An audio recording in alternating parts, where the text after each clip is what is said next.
one of three, there's obviously been three. Mark and Mark, on the left. I'd just like to thank Alex for his kind words to the bridesmaids. They do indeed look fantastic, and I'm sure you'll all agree. I speak on behalf of the three of us here when we say how honoured we are to be his best men today. But as he alluded to, standard Glossop, bottled it. If I'm honest, this is not the first time he's bottled it either.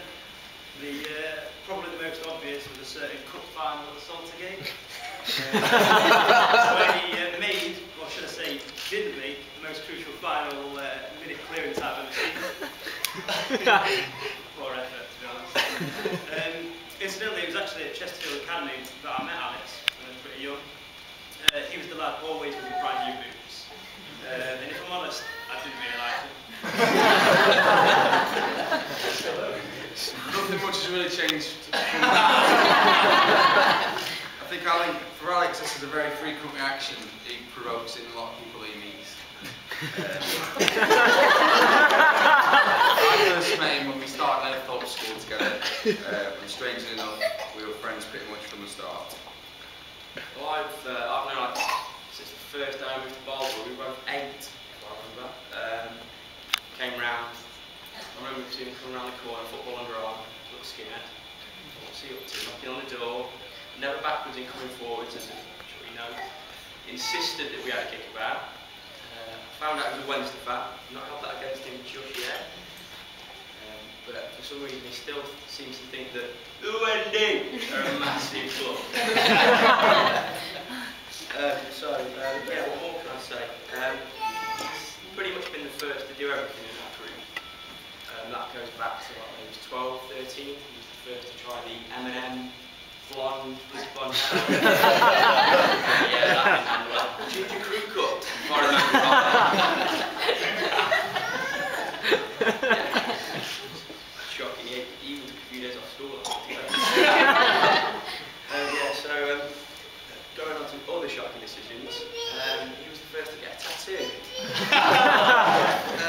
Now, his 16th birthday, I think. I remember him coming back pretty proudly after half term. Coming in, PE, changing room, swaggering around, trying to show off his new tan. He was on the whole Kermatan thing, even way back then. Still going to the gym, trying to look after himself.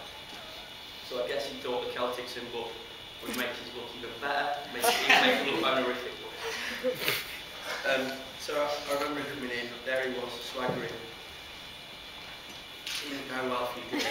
I don't know if you've seen the Thundercats tattoo on him. I mean, I'm a big fan of the show, but...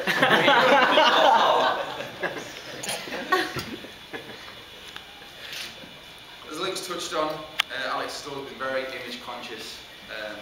We believe this is an attempt to try and attract the opposite sex, when in reality it's probably attracted more of the opposite sex. So, proof is clear to see in the bride next to him. He's managed to do quite well for himself. This must be purely down to his image, and it's clearly not down to his personality. At university, Alex was always that guy. He was the one who would turn up in his Audi. I preferred to getting on the tram. He turned to lectures immaculately groomed, his latest clothing batch from Paul and Julie's most recent trip to Florida. Constant showering of gifts didn't stop there. Well, he tasted the different parcels of food and even a porcelain soap dish. It's a funny story involving said soap dish, which is probably one not best told in front of his mother-in-law. Having said that, Paul and Julie have managed to instill an ambition and determination in Alex's character, while still managing to spoil him rotten. This is something that many parents attempt and very few achieve. As the other boys have mentioned, Alex has always been the first to do everything in our group. I'm not sure if it's down to his competitive nature, being slightly older than us, or the fact that he's trying to make up for Wednesday will never come first at anything. A few examples of this is since Alex left uni, he was the first to get a proper house, a proper job, a decent car, and buy a house. When the house was bought, alarm bells started ringing with the lads, and we knew it wasn't going to be long before the proposal, but most importantly, stag. Unfortunately, Mark's already beat him to being the first dad of the group. High fun. So he can't claim that one.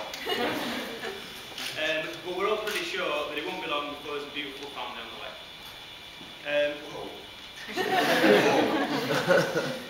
Over the many years of knowing Alex, it's become apparent that Alex's trait to try and do things first has got a bit of a downside. Probably the best example of this is that he always seems to be the first person drunk on a night out. And to be honest, these days, he's the first to fall asleep on a night out. This is usually in the nook position. It's like his dad. True. But the weirdest of all has got to be the fact that he's always the first to be inappropriately naked.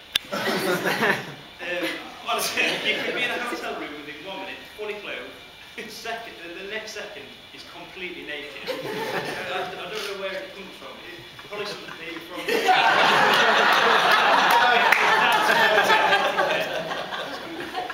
You know about.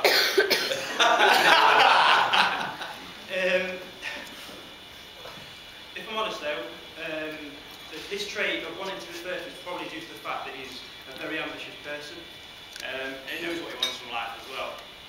One thing we're all sure of that he wants to spend the rest of his life with the now, Mrs. Helen Francis Glossop. So I'm sure there's a lot of things that we've missed out of this speech, such as jokes about the size of Alex's nose, chin, chip fingers, horrible feet, or the fact that the size of his ego grows when he's ever around football. But we didn't want to keep you all away from the bar, so on that, basically, I'm sure Alex and the very beautiful Helen, as Alex said, I'm sure you'll all agree, will have a very happy life. So on that note, can we raise a toast to true love? Wait, hold on. What is true love though? Of course we want to know what true love is. I believe true love goes something like, gonna find my baby, gonna grab some afternoon. My motto's always been when it's night. When everything's a little clearer in the light of day. And you know the night is gonna be there anyway. Sky rockets in flight.